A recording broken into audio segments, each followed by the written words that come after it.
He gave her everything she asked for, and she used it to build a life without him. Let's call him Ethan, 30 years old, steady job, clear head, the kind of man who shows up without being asked. The kind of man who remembers what you said 3 weeks ago and acts on it quietly, without making it a moment. The woman he was with was Maya, 27, creative, restless, full of ideas that changed shape every few months. She wanted to travel. Then she wanted to start a business. Then she wanted to go back to school. The dream shifted. But one thing stayed constant. Ethan was always there to fund it. He told himself that was what love looked like in practice. Not just feeling something, doing something. Showing up financially, emotionally, consistently.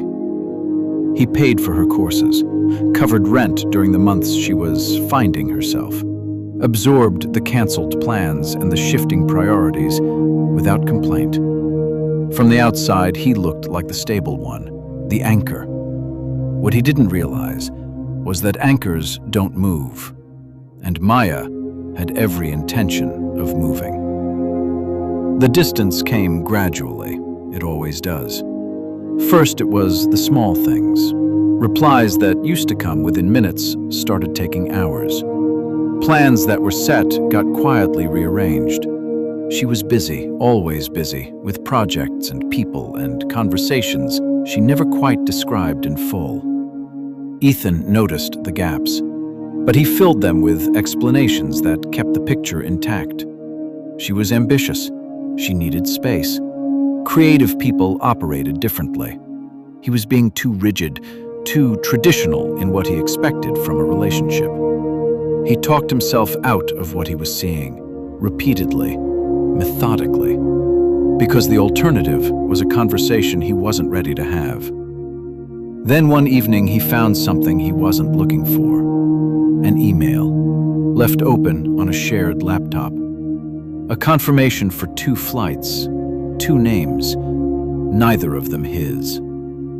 He sat with it for a long time before he said anything. When he finally asked, Maya didn't deny it.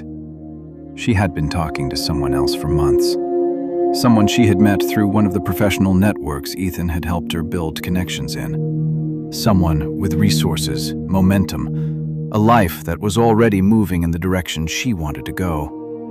She told Ethan she still cared about him, that none of it was meant to hurt him, that he had always been her safety net.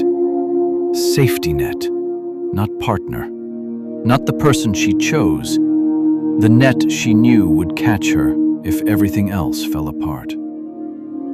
Now, let's examine what actually happened here. Because this story is not just about 2 people.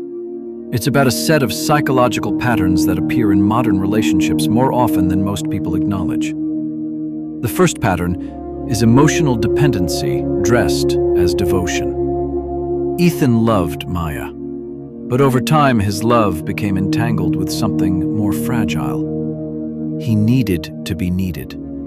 The role of provider, of the stable one, of the person who made everything possible, that role gave him a sense of purpose inside the relationship. And when your identity becomes attached to a role, you stop evaluating whether the relationship is actually working. You just keep performing the role, because the role is what makes you feel like you belong there. This is not weakness. It is a very human response to long-term emotional investment. But it creates a blind spot. And blind spots, left unexamined, become the exact space where reality quietly rearranges itself without your knowledge. The second pattern is the power imbalance that gets misread as generosity. On the surface, Ethan appeared to hold all the power. He controlled the finances. He provided the structure. But real power in a relationship is not about resources. It is about who needs the relationship more. And Ethan needed it far more than Maya did. Maya had options. She had built options, partially using the foundation Ethan provided. Every course he funded, every month of rent he covered, every connection he helped her make, contributed to a version of Maya that was increasingly capable of leaving. He was, without realizing it, financing his own replacement. The person with the most to lose is always the most vulnerable, and Ethan had everything to lose. The third pattern is the sunk cost trap. 4 years of investment, financial, emotional, practical, and with every passing month, leaving became harder to justify internally.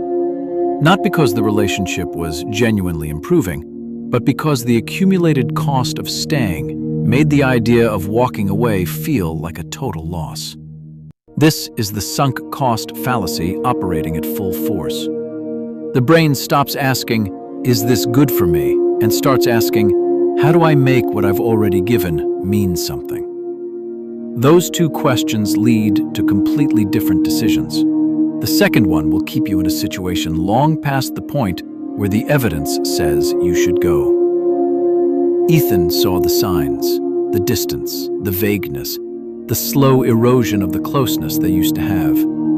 He cataloged every one of them and then systematically explained each away, because acknowledging them meant confronting the possibility that the life he had been carefully building with someone was being built on ground that only he believed was solid. Now, a word about Maya. The instinct is to reduce her to a villain. It is cleaner that way. But it does not actually explain what happened. And it does not help anyone watching this recognize the pattern if they encounter it themselves. Maya was not operating without logic. She wanted a specific kind of life. Ethan provided stability, but not the trajectory she was looking for. So she made a calculation, perhaps not consciously, perhaps not all at once, that she could hold on to the security he offered, while quietly pursuing what she actually wanted. This is not excusable, but it is recognizable. It is what happens when one person in a relationship treats the relationship as a resource rather than a commitment. When comfort becomes something to be used rather than something to be built together. She called him a safety net. And the painful truth inside that word is this: safety nets are infrastructure. You are grateful for them. You rely on them. But you do not build your future around them. Ethan's mistake was not that he loved her. It was not that he was generous or steady or present. Those are not flaws. His mistake was believing that consistency could substitute for clarity. That if he kept showing up, kept providing, kept absorbing, the relationship would eventually become what he needed it to be. That loyalty, compounded over time, would eventually be returned in kind. It doesn't work that way. You cannot fund your way into someone's first choice.